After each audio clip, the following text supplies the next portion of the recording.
भारतीय भाषाओं की इस डायवर्सिटी का आनंद अब दुनिया भी ले रही है। कुछ दिन पहले आपने देखा होगा, टेनिस लीजेंड रॉजर फेडरर को विंबलडन ने थलाइवा कहा था।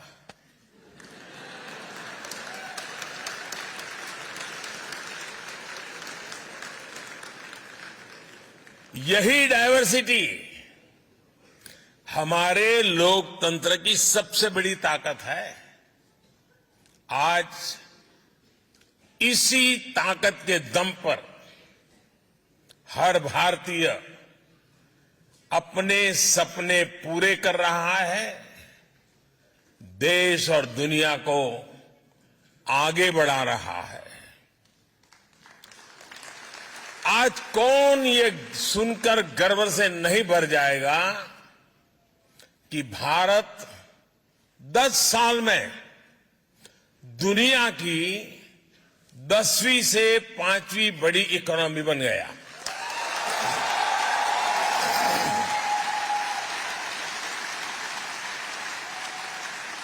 और ये गर्व सिर्फ भारतीयों को ही नहीं होता है। आज पूरी दुनिया ये विश्वास करने लगी है कि भारत को $5 ट्रिलियन इकोनॉमी बनने में देर नहीं लगेगी।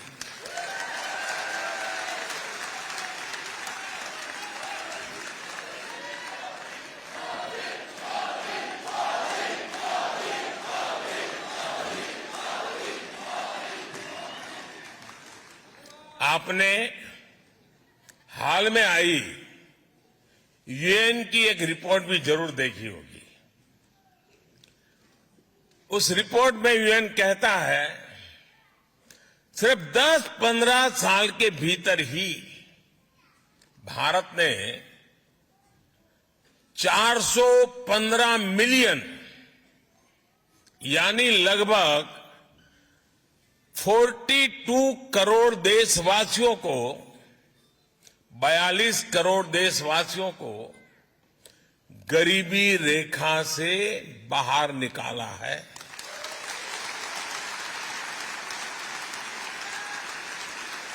आप कल्पना कर सकते हैं, 415 मिलियन, 415 मिलियन यानी ये पूरे यूरोप की पॉपुलेशन से भी ज्यादा है।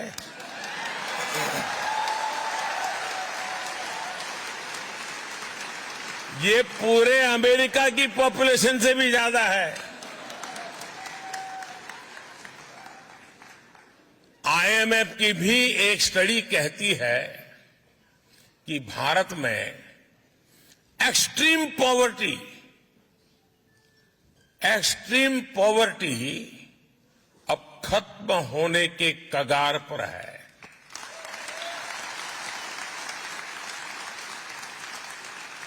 भारत जब इतना बड़ा काम करता है तो इसका फायदा सिर्फ हमें ही नहीं, सिर्फ भारत को ही फायदा होता है ऐसा नहीं, लेकिन पूरी मानवता को लाभ होता है। भारत के आगे बढ़ने से दुनिया के डेवलपमेंट पैरामीटर्स बदलते हैं, उनमें सुधार में एक उछाल आ जाता है और दुनिया के दूसरे गरीब देशों को भी विश्वास आता है कि हां, हालात बदल सकते हैं, गरीबी दूर हो सकती है। साथियों, फ्रांस की ये धरती इस बात की गवाह है कि किसी भी देश में परिवर्तन के पीछे परिश्रम होता है, उस देश के नागरिकों का पसीना होता है। भारत की धरती भी आज एक बड़े परिवर्तन का गवाह बन रही है। इस परिवर्तन की कमान भारत के नागरिकों के पास है, भारत की बहनों बेटियों के पास है, भारत के युवाओं के पास है।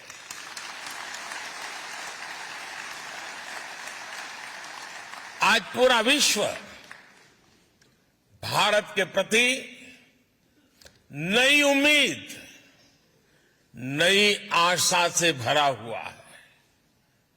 ये आशा, ये उम्मीद ठोस नतीजों में बदल रही है और इसकी एक महत्वपूर्ण ताकत है भारत का ह्यूमन रिसोर्स। ये ह्यूमन रिसोर्स संकल्पों से भरा हुआ है, साहस करने की वृत्ति वाला है। ये भारत की डेमोक्रेटिक वैल्यूज के साथ मानवता के कल्याण के लिए मजबूती से कदम आगे बढ़ा रहा है।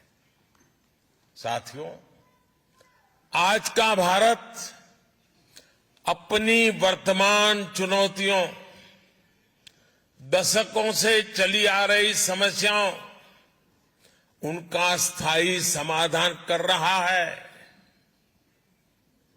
भारत ठान के बैठा है कि ना कोई अपॉर्चुनिटी गंवाएंगे और ना ही एक पल का समय गंवाएंगे।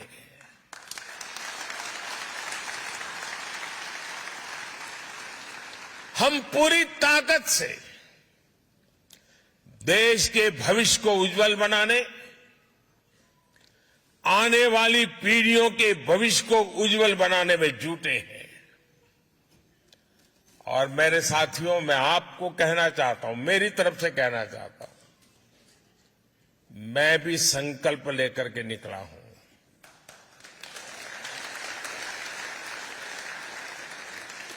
शरीर का कण कण और समय का पल पल सिर्फ और सिर्फ आप लोगों के लिए है, देशवासियों के लिए।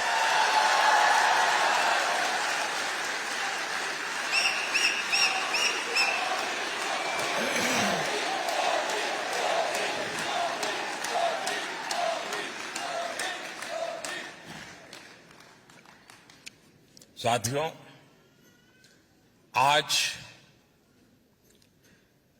टेक्नोलॉजी के प्रभाव को हम पल पल महसूस करते हैं। दुनिया टेक्नोलॉजी ड्रिवन है। आज भारत के 25,000 से अधिक स्कूलों में 80 लाख से ज्यादा बच्चे अटल टिंकरिंग लैब्स में इनोवेशन की एबीसीडी सीख रहे हैं। हमने 21वीं सदी की आधुनिक जरूरतों को देखते हुए नई नेशनल एजुकेशन पॉलिसी लागू की है। आज का भारत विमेन लेड डेवलपमेंट को आधार बनाकर आगे चल रहा है। और ऐसा नहीं है कि भारत में सिर्फ एक ट्राइबल विमेन, एक आदिवासी महिला भारत का प्रेसिडेंट के रूप में हम सबका मार्गदर्शन कर रही है। हमारा नेतृत्व कर रही है। आज भारत में लड़कियां भी हर सेक्टर में लीडरशिप की भूमिका में दिख रही है। हायर एजुकेशन में गर्ल्स एनरोलमेंट लगातार बढ़ रहा है और मुझे खुशी है कि यहां नेशनल डे परेड में हिस्सा लेने आए दस्ते में कई विमेन ऑफिसर्स हैं, विमेन पायलट शामिल है।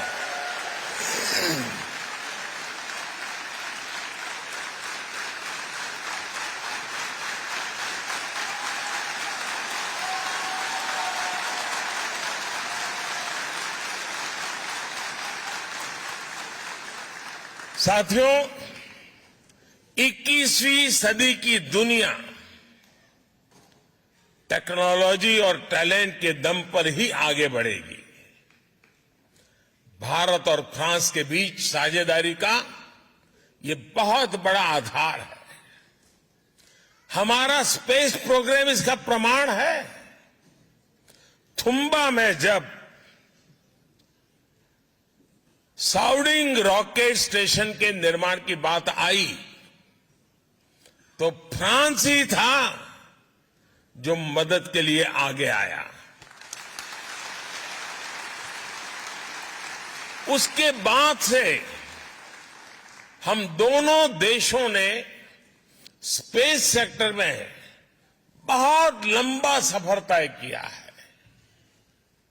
आज हम एक दूसरे के सैटेलाइट्स लॉन्च कर रहे हैं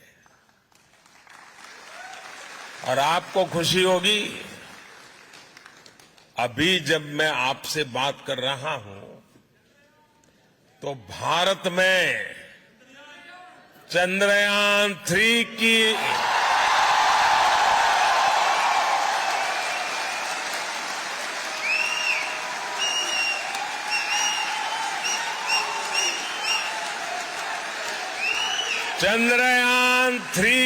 लॉन्चिंग के लिए रिवर्स काउंटिंग की गूंज सुनाई दे रही है। कुछ ही घंटों बाद भारत के श्रीहरिकोटा से ये ऐतिहासिक लॉन्च होने जा रहा है। साथियों, स्पेस की तरह ही ऐसे अनेक सेक्टर्स हैं जिसमें भारत और फ्रांस की पार्टनरशिप दुनिया को नई दिशा देने में मदद कर सकती है। इंटरनेशनल सोलर अलायंस दुनिया को बहुत कुछ देने का सामर्थ्य रखता है। अब ऐसी पार्टनरशिप हम clean energy, critical and strategic technologies, clean transportation, electronics and communications, circular economy, health and nutrition, ऐसे कई सेक्टर में, हर सेक्टर में सशक्त करने का काम साथ मिलकर कर रहे हैं। बहुत कम लोगों को पता होगा, भारत और फ्रांस मिलकर बहुत लंबे समय से आर्कियोलॉजिकल मिशन पर भी काम कर रहे हैं और इसका विस्तार चंडीगढ़ से लेकर लद्दाख तक फैला हुआ है। साथियों, भारत फ्रांस पार्टनरशिप को मजबूत करने वाला एक और सेक्टर है डिजिटल इंफ्रास्ट्रक्चर। ये इंडस्ट्री 4.0 उसका भी बहुत बड़ा आधार है। आज दुनिया का, और आपको जरूर गर्व होगा ये सुनकर के, आज दुनिया का 46% real time digital transaction Bharat में होता है।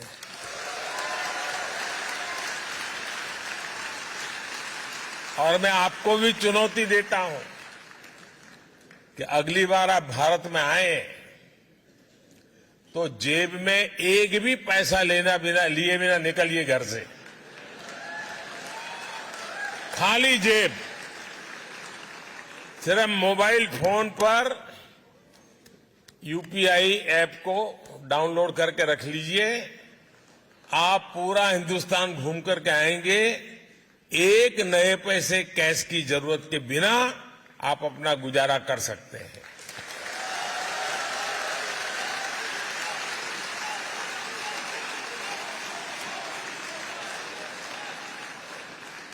आज भारत में banking service 24/7 any time anywhere लोगों की फिंगर टिप पर है। डायरेक्ट बेनिफिट ट्रांसफर गवर्नेंस का हिस्सा बन चुका है।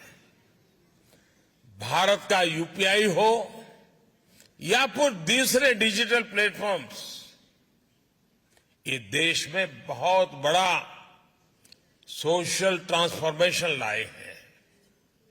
और मुझे खुशी है कि भारत फ्रांस इस दिशा में भी मिलकर काम कर रहे थे। फ्रांस में भारत के यूपीआई के उपयोग को लेकर भी समझौता हो गया है।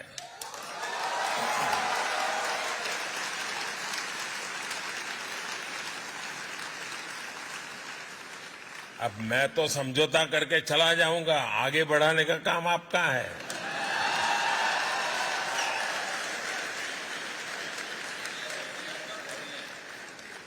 साथियों, आने वाले दिनों में इसकी शुरुआत आईफेल टावर से की जाएगी।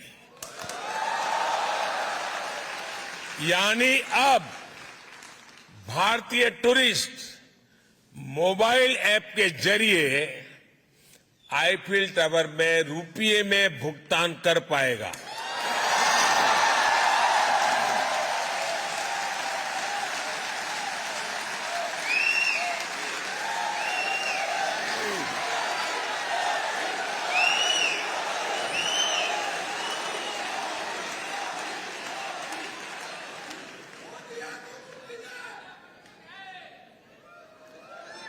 हाँ, मोदी है तो मुमकिन है, लेकिन आपकी आवाज ठीक नहीं कर सकता है।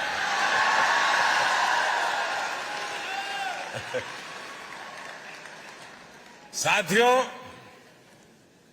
अब से कुछ देर बाद यहां, यानी कुछ हफ्ते महीने लग सकते हैं, यहां सरजी प्रीफेक्चर में भारत के महान संत तिरुवल्लुवर जी की प्रतिमा स्थापित की जा रही है।